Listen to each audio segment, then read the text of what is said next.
If you're interested in learning the 7 habits of self-made millionaires so you can adopt and apply and essentially implement these exact same habits in your life, then I've got the video for you. Hey there, my name is Adam Erhart, marketing agency owner, online advertising consultant, and modern marketing strategist. And welcome to the Modern Marketing Show, where we help you grow your business by making way better marketing. So, if you're interested in learning the latest and greatest marketing strategies, tools, tips, tricks, and tactics, well, you may want to consider subscribing and hitting that notification bell. Over the last 15 years, I've had the honor and privilege of working with a number of different millionaire, multimillionaire, and billionaire entrepreneurs and CEOs. And I can tell you with certainty that there's some very distinct habits that the incredibly successful people have that those who are just scraping by or doing okay do not. And that's why in this video, I want to share with you the 7 habits of self-made millionaires that I've personally witnessed and experienced among my most successful clients and colleagues. So with all that said, let's dive right into habit number 1. Self-made millionaires all understand that time is their most valuable and precious asset. As a habit, they prioritize efficiency over almost everything else because they understand that they can always make more money and they can go to sleep and get more energy, but you can never get back more time. Personally, this was a game changer for me. I remember the exact day that I made my first hire and my first employee into the company, and essentially my week and my weekly productivity doubled overnight. You see, this is such an incredibly valuable habit to have, and why all self-made millionaires really have it by prioritizing and essentially putting time at the absolute top of their list. They know that they're good at a certain and specific thing, their zone of genius, where they operate best and can do things better than anyone else. And what they do is they stay in this zone and they delegate everything else. This is why one of the first things to go on the path to becoming more successful is to start delegating tasks that you're not that good at or you don't enjoy or that aren't the best use of your time. These can include things like house cleaning or yard work or simple errands or administrative type work that someone else would be equally qualified to do. This in turn frees you up to focus on higher value tasks that'll really drive your business forward. Self-made millionaires also often prioritize efficiency over comfort. Now, one of the most hotly contested debates in the self-made millionaire world is the first class travel and even business jet travel as you get into the higher echelons. Is it worth it? Is it cost effective? And so on. Now, if you look at it from a strictly numbers point, where say flying in coach or economy is going to be $500 and a first class ticket is going to be $5,000, well then clearly it doesn't make a lot of sense financially. However, when you factor in things like time savings and the ability to work and not be disturbed and priority boarding and things like that, you start to realize that there may actually be a good return on investment by flying in first class opposed to coach. Now, of course, some people just do it because they like it, and that's all right, but the reality is that as you become more and more successful, you're able to start allocating resources toward things that make you more efficient, freeing you up time and allowing you to become even more productive. Alright, so the next habit of self-made millionaires is that they stay incredibly competitive. This one should be pretty obvious, but the reality is that you can't win if you don't really want to win, which is why self-made millionaires all have a very strong drive and a desire to accomplish and to compete and essentially to win. Now, sometimes winning gets a bad rap because it means crushing the other guy, and that's not at all what I'm talking about. In fact, most self-made millionaires really want to seek out those win-win situations, but again, they're going to prioritize winning over losing, obviously. You see, one of the unique mindset shifts that a lot of self-made millionaires, multimillionaires, and billionaires have is that they view business as kind of a game, and money is really just a scorecard, kind of like collecting rocks. If rocks were money. I guess some rocks kind of are money, like diamonds and stuff.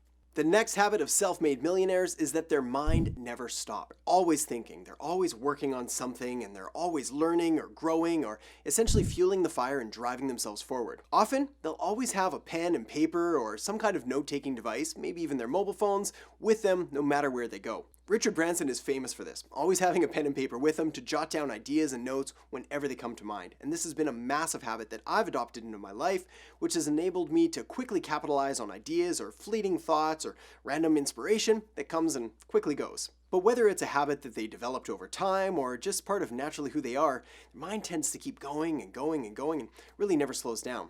It's a bit of a bummer when you're trying to go to bed and it's 2 a.m., but that's sort of the price you have to pay sometimes. Again, that's another place that a pen and paper comes in handy, beside the bed, so if ever inspiration strikes in the middle of the night, you can always jot down your ideas. The beauty of having a mind that never really slows down, however, is that you're always observing and learning and sort of watching and trying to assimilate new information. This allows you to constantly be on the lookout for a better way to do things, which at the end of the day is what business is all about. The next habit of self-made millionaires is that they all have clear communication, both written and spoken. You see, not much happens in the world, whether business or otherwise, without communicating what you want to get done. This is why self-made millionaires have the ability to clearly articulate and communicate exactly what they're after. Now granted, some self-made millionaires are going to be better at the written form of communication and others are going to be better through spoken. But regardless, they're going to have some way of clearly communicating what they're trying to get across. What you'll often find as well is that the communication is straightforward and often blunt because, again, there's no sense in wasting time here. It is the most precious resource after all. The importance of having really clear communication, though, can't be understated.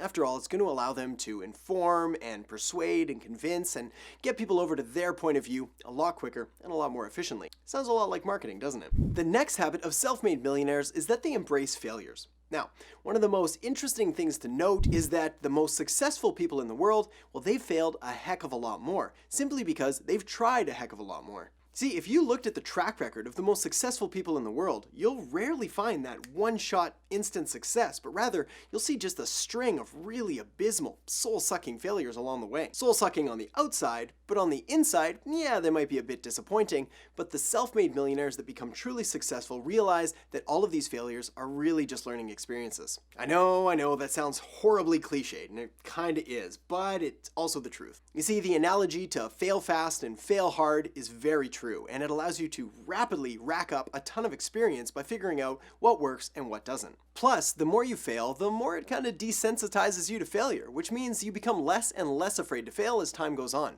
An expression I love here is to feel the fear and do it anyway. Self-made millionaires understand they need to take calculated risks, and they do so. And there might be a few butterflies or a bit of nausea or apprehension before they make that big decision, but at the end of the day, they understand that failure isn't fatal, and they're going to need to take that jump. More often than not, regret comes from the things you didn't do rather than the things you did. The next habit of self-made millionaires is that they stay passionate and excited about the work they're doing. It's no surprise that if you hate your work and you hate what you're working on, you're not going to be able to do a great job. If you're not going to do a great job, well, you're not going to get great results. And if you're not going to get great results, well, you're not going to become a self-made millionaire. Which explains why the most successful self-made millionaires, multimillionaires, and billionaires are all passionate about the work they do. Now, I'm not saying there's no down days and there's no tasks involved that just don't completely suck. But the reality is that the good far outweighs the bad. And they're always interested and always passionate to get up and get to work. Again, this might sound cliched, but I used to really hate Mondays until I found work that I was truly passionate about and truly enjoyed. Now I love Mondays and Tuesdays. Wednesdays are pretty good too. Really like Thursdays. You get the point. The next habit of self-made millionaires is that they have the ability to act before having all of the information present. Now this habit is easily one of my favorite points of them all because you're never going to have all the information you need in order to make the perfect decision or one that's absolutely bulletproof. You're also never going to feel truly ready, especially if you err more on the perfectionist side like I kind of do, because things are never going to be perfect. The analogy here is that if you're on a street and you're waiting for every single traffic light to turn green before you go, well, the odds of them all lining up at the exact same time pretty much slim to none. But by consistently and steadily progressing towards your goal, going light to light to light, well, you'll get where you need to go a whole lot quicker just by getting going. It's kind of like the tortoise and the hare if the hare was in a car stuck at a red light. Another way to put this is a bias for action, basically meaning that you tend to take action a lot more than you tend to not take action. Not surprisingly, self-made millionaires all have a bias towards action. The next step is to check out these two videos I have listed here. The first is 10 signs you're going to be successful, which will allow you to predict and plan and essentially stack the odds in your favor. And the second is the most powerful mindset for success, which will take what we talked about here and drill it down even further, giving you some actionable takeaways and what I believe is the single most important factor. So check them out now, and I'll catch you next time on The Modern Marketing Show.